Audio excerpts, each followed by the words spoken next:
Advice உங்களுக்கு சொல்றேன் நானு. அதே மாதிரி நீங்க ஜனங்க எத்தனை பேர் இருக்கிறீங்க, பொதுவான அரசியல் பேசுறது கிடையாது. எல்லா திருமண நிகழ்வுகளும் ஒன்னே ஒன்று மட்டும் நான் சொல்லிக்கிறேன் நான். பொதுவா நீங்க அரசியல்வாதிகள், அரசியல் இயக்கங்கள் மேல நீங்க ஒரு வருத்தம் உண்டு பொதுமக்களுக்கு. யார் வந்தாலும் நம்ம நிலைமை இதே மாதிரி அதிகாரிகள் மேலேயும் சரி, அரசியல்வாதிகள் மேலேயும் எப்பயுமே ஜனங்களுக்கு ஒரு வருத்தம் உண்டு, கோபம் உண்டு. ஆனால் இந்த ஒரு சூழ்நிலை நீங்க மாறணும், அரசியல் மாறணும், அரசியல் தலைவர்கள் மாறணும்னா மாற வேண்டியது யாருன்னா நாங்க கிடையாது, நீங்கள் மக்களாகிய நீங்கள் தான் மாறணும். இன்னைக்கு சாதி மதங்களை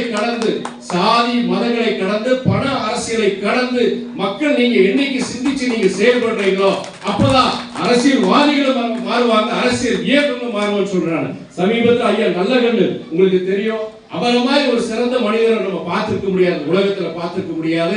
நம்முடைய நாட்டுடைய விடுதலைக்காண்டி கிட்டத்தட்ட 5 வருஷத்துக்கு மேல சிறைக்கு போனாரு. நாடு விடுதலை கிடைச்சதுக்கு அப்புறம் கிட்டத்தட்ட 2 வருஷம் தலைமுறை வாழ்க்கை.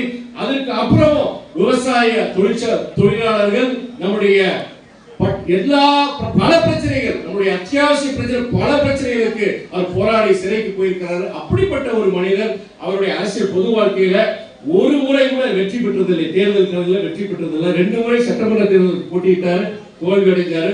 ஒரு முறை நாடாளுமன்ற தேர்தலில் போட்டி போட்டார், அப்பயுமே தோற்றார். அப்படிப்பட்ட ஒரு நல்ல மனிதரை நம்ம அவர் இருக்கும்போது அவரை நம்ம கொண்டாடல.